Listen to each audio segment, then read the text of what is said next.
Hello students.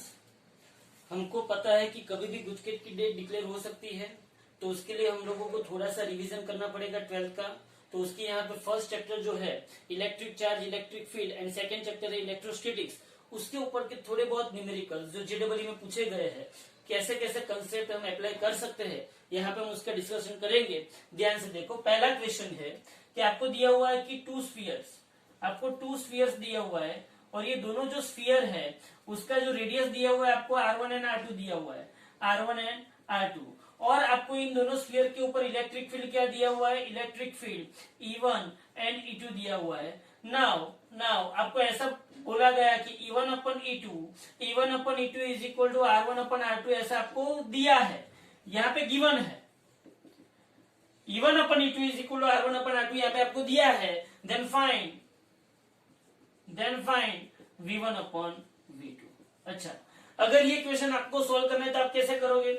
यहाँ पे आपने क्या किया, E1 upon E2 is equal to R1 upon R2। E1 आपके पास है KQ1 upon R1 square divided by KQ2 upon R2 square upon R1 upon R2 बराबर। अब मुझे क्या चाहिए, पोटेंशियल चाहिए। तो पोटेंशियल का इक्वेशन क्या है? पोटेंशियल का इक्वेशन है V is equal to KQ by R।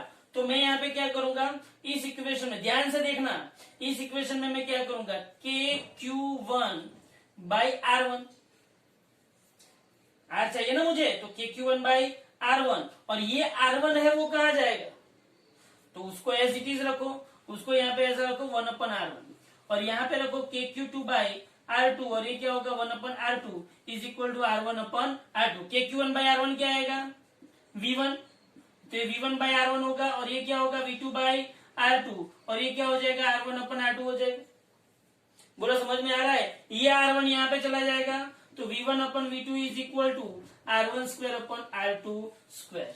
बोलो समझ में आया? तो यहाँ पे मुझे पोटेंशियल का इक्वेशन मिल गया, V1 upon V2 is equal to R1 square upon R2 square. Okay, clear हो गया ये? तो ये है फर्स्ट क्वेश्चन। यहाँ पे E1 upon E2 is equal to R1 upon R2 दिया था, आपको V1 अपन V2 का रिलेशन डिराइव करना था। आपको एक बात समझ में आना चाहिए, ऐसा ही क्वेश्चन हम लोगों ने जब बोर्ड के लिए किया था तब हमको ऐसा दिया गया था कि दो स्फीयर है, ये R1 है और ये R2 है, दोनों को कंडक्टिंग वायर से कनेक्ट किया गया है, और आपको ऐसा पूछा था कि इसके लिए E1 बाई E2 ढूंढना है। तो उसमें हमने क्या किया था, कंडक्टिंग वायर हमने कनेक्ट किया था, तो V1 इज इक्वल हमने क्या बता दिया था, V2। वो गुजरात बोर्ड में या तो CBSE में कोई भी एक क्वेश्चन था, बराबर है। तो ये उसका थोड़ा ऑपोजिट है। Okay, thank you. तो ये फर्स्ट क्वेश्चन खत्म हो गया। सेकंड क्वेश्चन अगर आप देखो तो उसमें ऐसा बोला गया है, charge particle of mass m, a charge particle of mass m and charge कितना है q, उसको क्या किया गया है, release from rest in uniform electric field है में रिलीज किया गया है, रिलीज फ्रॉम रेस्ट, बराबर है। तो उसने पूछा है कि वेलोसिटी वर्सेस डिस्टेंस का ग्राफ कैसा आएगा। उसने 4 ऑप्शन दिए है, वेलोसिटी वर्सेस डिस्टेंस के ग्राफ के उसने 4 ऑप्शन दिए। देखो यहाँ पे उसने 4 ऑप्शन दिए हैं। एक ऑप्शन है ऐसा, दूसरा ऑप्शन है ऐसा, तीसरा ऑप्शन है स्ट्रेट लाइन, और चौथा ऑप्शन है पैराबोला। अब आप सोचो, charge particle of mass m electric field के अंदर घूम रहा है, तो वेलोसिटी वर्सेस पोजीशन का ग्राफ कैसा हो सकता है, ये 4 ऑप्शन में से। तो मैं यहाँ पे आपको ऐसा बोलता हूं, मैं यहाँ पे वर्क एनर्जी थियरम अप्लाई करता हूं। वर्क एनर्जी थियरम, बोलो वर्क एनर्जी थ्योरम क्या है, वर्क इज इक्वल टू क्या हुआ, एनर्जी हुई। कौन सी एनर्जी मैं यहाँ पे लूंगा, kinetic energy. Work is equal to क्या होगा, काइनेटिक एनर्जी, बराबर है। तो work is equal to kinetic energy, बोलो वर्क इज इक्वल टू क्या होगा, force multiplied by displacement is equal to kinetic energy क्या होगी, half mv square. Kinetic energy क्या होगी, हाफ mv स्क्वायर। अब बोलो यहाँ पे फोर्स कितना होगा, बोलो इलेक्ट्रिक फील्ड के अंदर Q चार्ज को E जितने इलेक्ट्रिक फील्ड के अंदर फोर्स कितना लगेगा QE, और डिस्प्लेसमेंट कितना हुआ x is equal to half mv square. ये काइनेटिक एनर्जी का इक्वेशन है। बोलो Q constant, E constant, half constant, M constant, तो इसका मतलब ये हुआ कि v square proportional to x, और अगर v square proportional to x आता है, v square proportional to x आता है, स्ट्रेट लाइन तो आएगा ही नहीं, ये भी नहीं आएगा, ये तो आपका आंसर क्या आया? बी। थर्ड क्वेश्चन, इस क्वेश्चन के अंदर आप लोगों को 3 चार्ज दिए हुए हैं, एक 2q, -2q एंड -4q। एक सर्कल के ऊपर, इस सर्कल का डायमीटर रेडियस कितना है? d है। सर्कल का रेडियस कितना है? d है। और ये 3 चार्ज आपको, एक 2q, -4q और ये -2q दिए हुए। तो आपको x एक्सिस पे आपको रिजल्टेंट इलेक्ट्रिक फील्ड ढूंढना है। कैसे ढूंढोगे?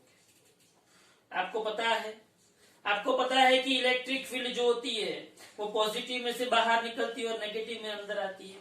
तो सीधी सी बात अपने को पता चल जाती है कि 2q है, 2q की इलेक्ट्रिक फील्ड ये डायरेक्शन में होगी कि नहीं होगी? और ये जो -2q है, तो -2q की भी इलेक्ट्रिक फील्ड यही डायरेक्शन में होगी, बराबर है। तो ये 2q और ये -2q दोनों की इलेक्ट्रिक फील्ड यही डायरेक्शन में होगी, तो इसको मैं रिजल्टेंट इलेक्ट्रिक फील्ड E1 बोलता हूं, बराबर है।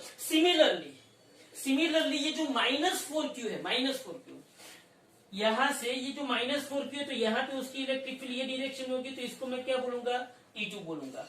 अब ये जो E1 है उसने x एक्सिस के साथ कितना एंगल बनाया? 30, और E2 ने भी x एक्सिस के साथ कितना एंगल बनाया? 30, बराबर है। तो E1 ने x एक्सिस के साथ 30 एंगल बनाया, तो यहाँ पे आएगा E1 cos 30।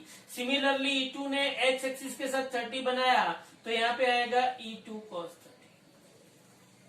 सीधी सी बात ये भी है कि ये E1 cos 30 यहाँ पे आया, तो ये क्या होगा? E1 sin 30 होगा, और सिमिलरली यहाँ पे क्या होगा? E2 sin 30।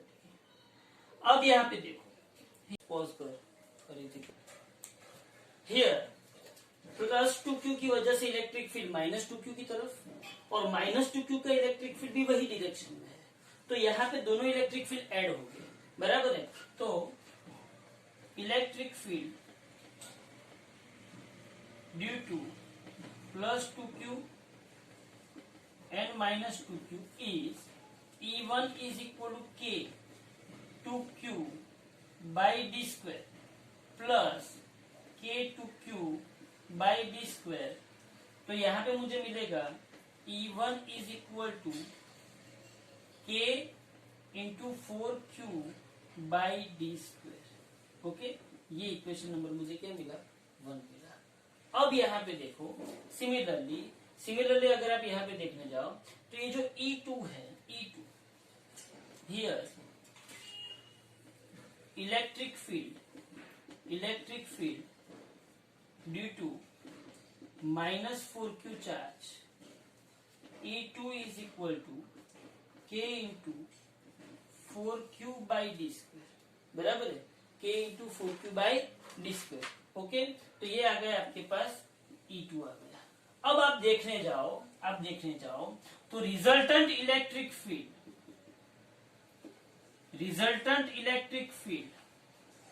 On positive X axis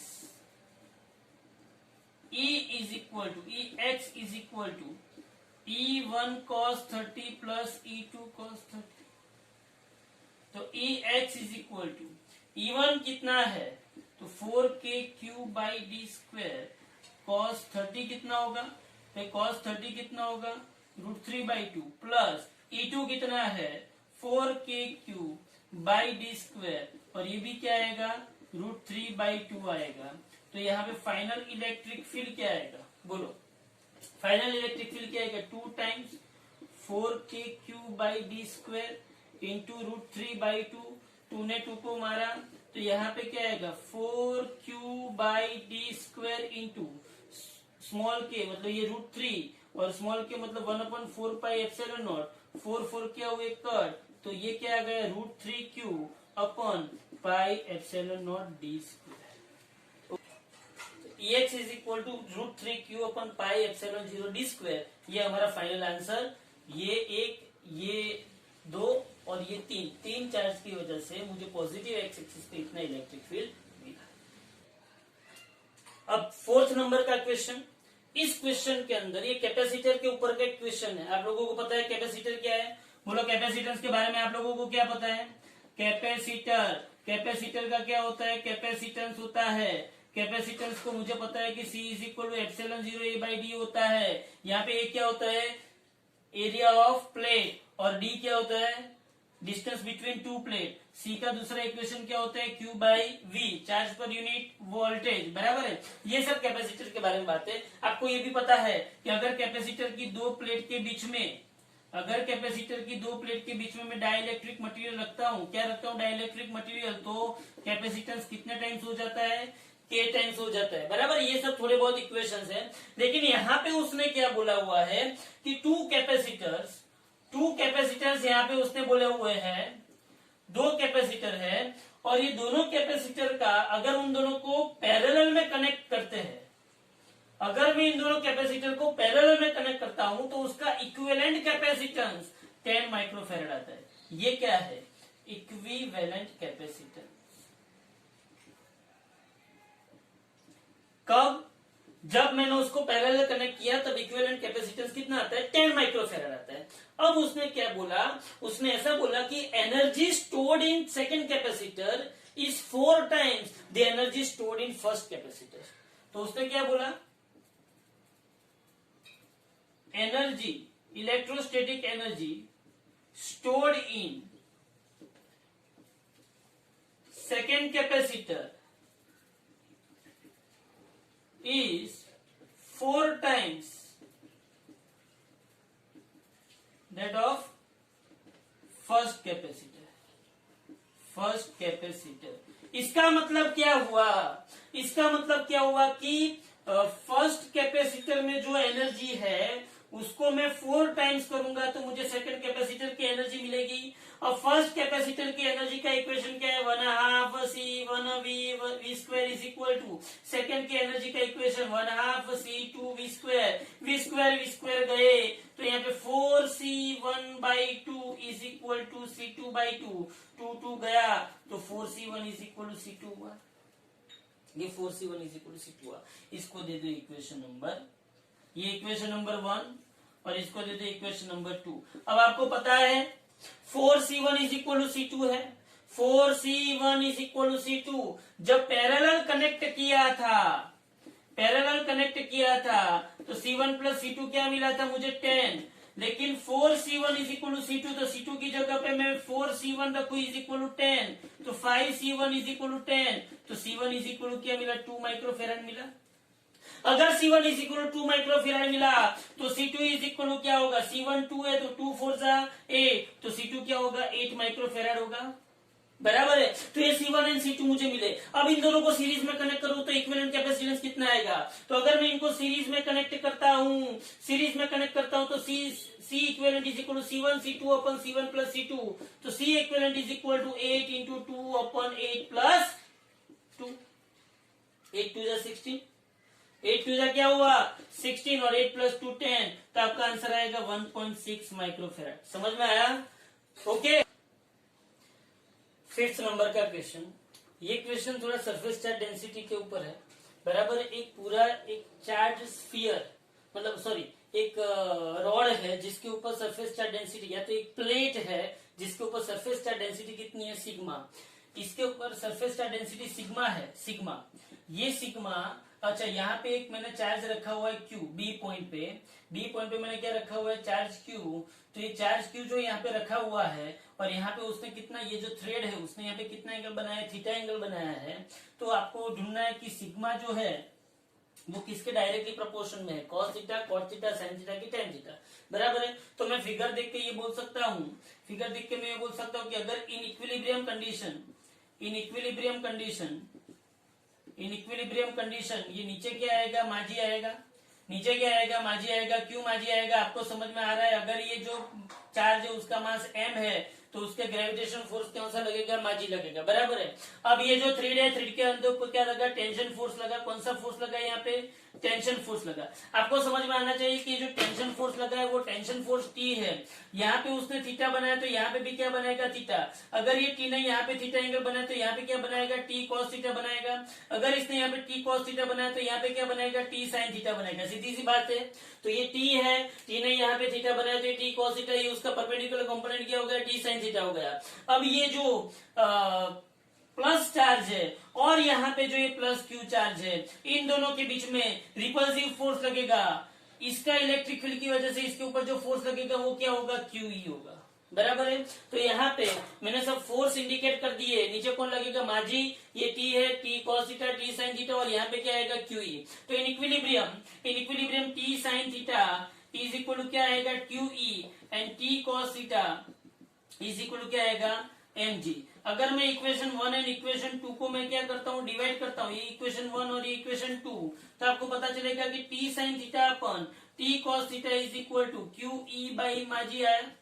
but आपको पता है टी टी क्या हो गया, कट हो गया। बट आपको पता है कि ई इज इक्वल टू क्या होता है, sigma by epsilon nought. E is equal to electric field due to plane surface, जिसके ऊपर सरफेस चार्ज डेंसिटी सिग्मा है, तो E इज इक्वल टू क्या आएगा, सिग्मा बाई एप्सिलॉन नॉट। अगर ये सिग्मा बाई एप्सिलॉन नॉट है तो ये sine theta upon cos theta क्या आएगा, टेन थीटा, और यहाँ पे Q into sigma by epsilon nought M G आएगा यहाँ पे। अब आप देखो यहाँ पे Q epsilon nought M G सब कुछ क्या है, कांस्टेंट है। तो मुझे यहाँ पे सिग्मा प्रोपोर्शनल टू क्या मिल गया है, टेन थीटा। ओके, तो यहाँ पे मैं आपको समझाता हूँ कि हमने 5 सम किए, थोड़े बहुत कंसेप्ट हमने देखे, थोड़े बहुत इक्वेशंस देखे, लेकिन नेक्स्ट लेक्चर के अंदर मैं first and second chapter electric charge, electric field and electrostatics, उसके जो कॉम्पिटिटिव एग्जाम के अंदर जो इक्वेशंस यूज होते हैं, कुछ डायरेक्ट इक्वेशन हम अप्लाई कर सकते हैं, वो सब कुछ डिस्कशन हम कहाँ पे करेंगे, नेक्स्ट वीडियो में करेंगे।